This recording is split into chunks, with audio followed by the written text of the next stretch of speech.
Hey there, good morning, and happy Valentine's Day. And as usual, the first few seconds of my live video is a little shaky because I have to post a comment there. Okay, got it. All right, good morning on this wonderful Valentine's Day. If you're watching it later, well, it's one of my favorite days of the year, full of fun with the kids and romance and all that.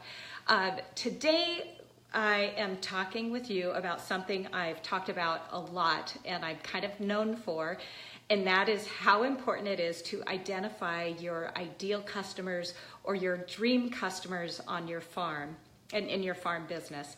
And even if you've done this exercise before, it's good to revisit it regularly. So when we have new students that take our marketing course, they will update their ideal customer every month for the first 6 months, and then maybe every 6 months. Now that I've been doing it for many years, I still update my ideal customer every year. So click the link in the first comment there, and there is a worksheet in there. You can download it. It looks like this.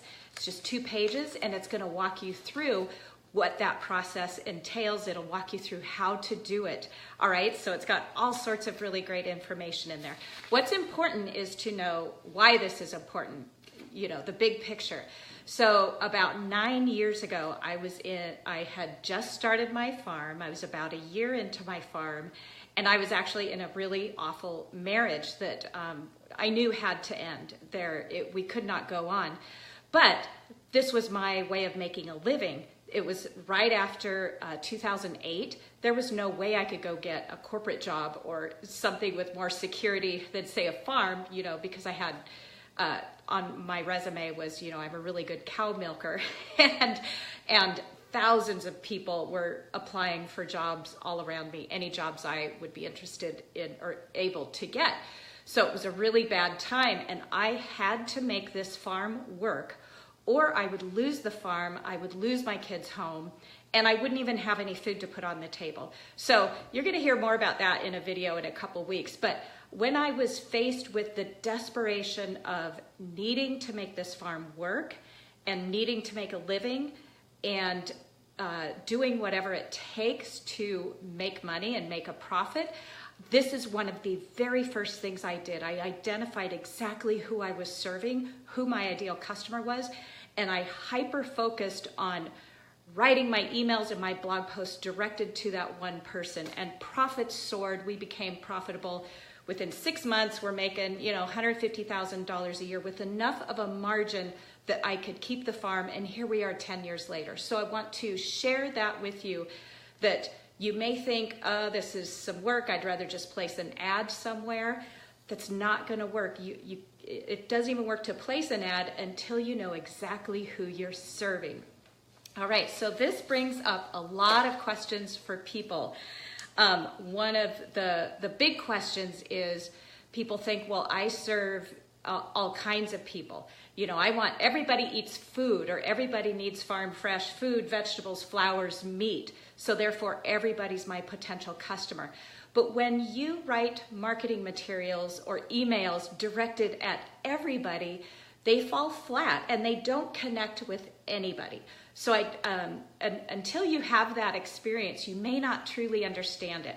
But when you have the experience of writing a marketing email like I do to, say, a 45-year-old woman whose kids are almost grown, maybe one's left the house, and she works part-time and she's too busy, but she's trying to get a healthy dinner on the table every night, and she's running out of time. And when I reference that in my emails and my blog posts, so many people connect with that, whether they're 45-year-old women or 25-year-old women or 65-year-old women.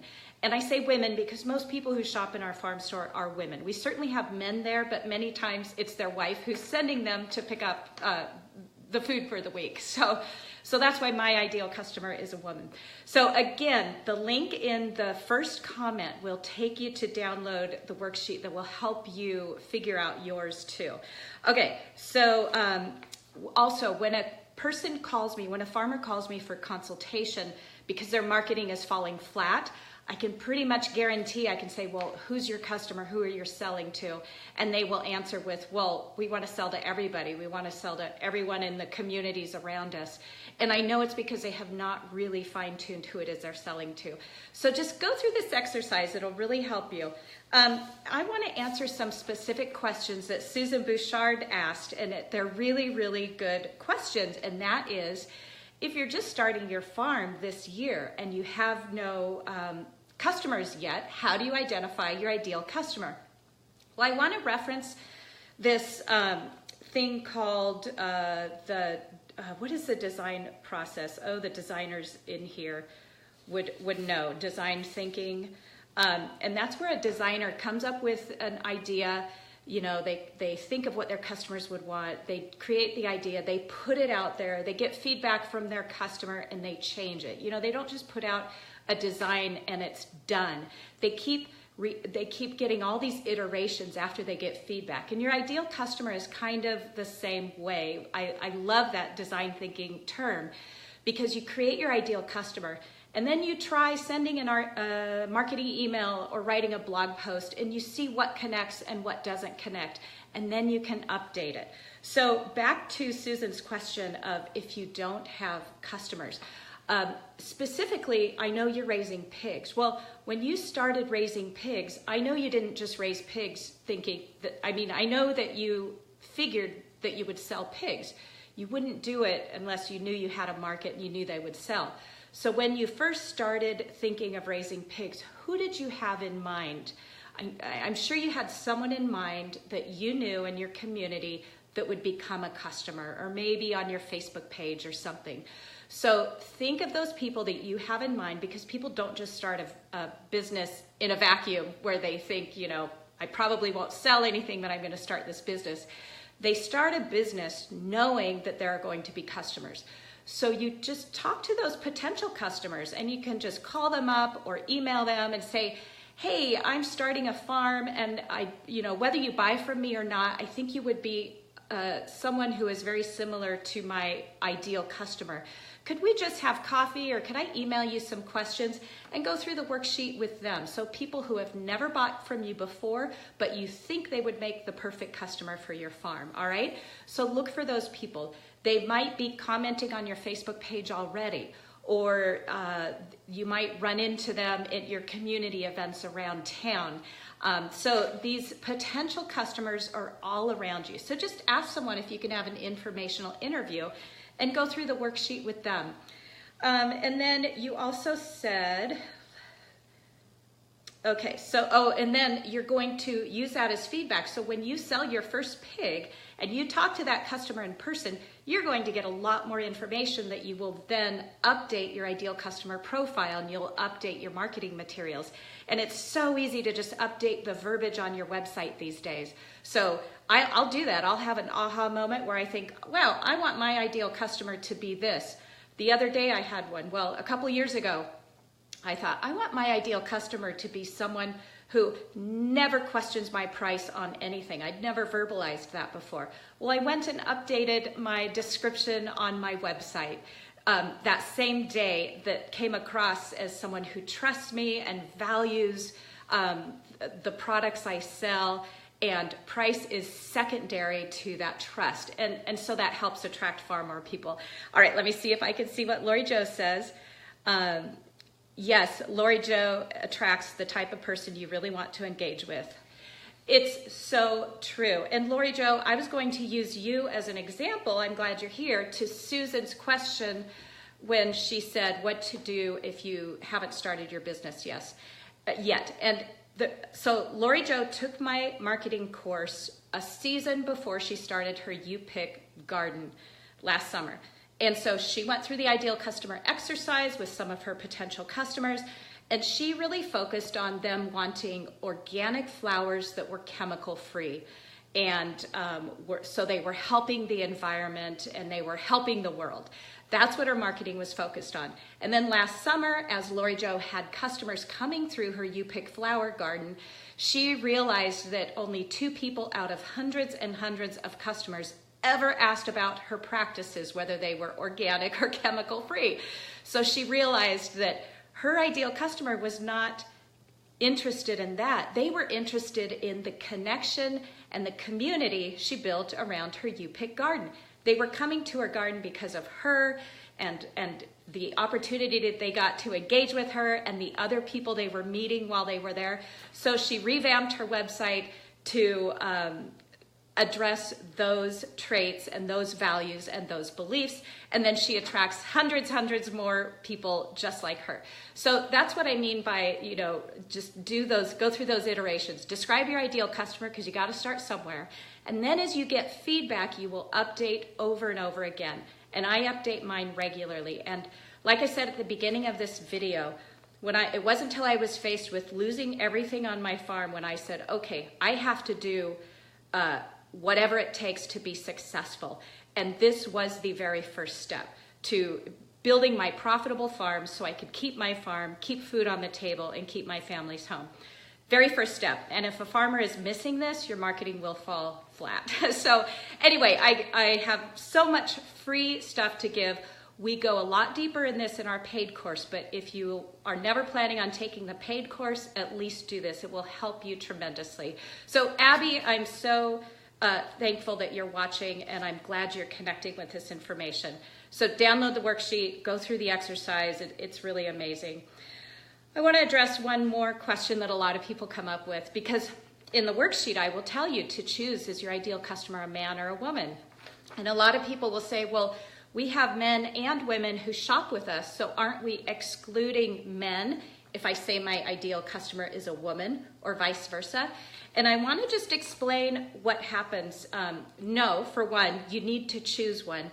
And what happens is the more narrowly you define your ideal customer, like a woman who's 45 years old, has 2 children, works part-time, and her husband makes this much money per year. When you get that specific and you write blog posts and the content on your website reflects her values and beliefs, you actually connect with and attract people from all walks of life, all age ranges. All right, so the more narrow and specific you get in your definition, whether you're writing to just a male or just a female, the more your marketing will attract and connect with a broader range of people. So I know it doesn't seem that way. It seems like the opposite would be true. Like if you write your marketing to men and women of all ages and all values and all beliefs, you'll attract more people, but that doesn't work. So the more narrow and specific you get, the more people you will attract. And some of my customers are that 45-year-old woman with 2 kids, and some are 25-year-old women with no kids. Some are 80-year-old women who grew up drinking raw milk and want to buy it now, or bacon from the farm. They remember the taste of bacon when they were kids and they want it again, or 65, or everything in between, all right? So again, the more specific and the more narrowly you define your ideal customer, the broader appeal you have. So really just the most powerful exercise I did years ago when I decided I had to make a profit on my farm or I would lose it. So enjoy it. If you have more questions here, feel free to ask in the comments and we'll be in here answering them. And let me just make sure, okay, design thinking, that was what I talked about earlier. I want to make sure I got all the things I talked about in here. Okay, I think that's it, you guys. So download the worksheet, identify your ideal customer, post a description in here. Let's have some fun with it. We can see each other's ideal customers. Oh, the last thing I want to point out is when you market this way, there is no competition. This is what I mean when I say there is no competition. I can have 5 farmers on my street along with me, and there are a lot of farmers around me doing raw milk. When we all identify our ideal customer and we are marketing to that ideal customer, we're all going to develop our own really strong, broad customer base, and we aren't competing with each other. We are attracting people based on the values and beliefs and this persona we've created based on the people we serve, and that shines through in our marketing, and that's who's attracted to us. So I love this way of marketing. It works. It builds your profit. It makes life pleasant and actually wonderful and joyful because you don't feel like you're competing with other farmers.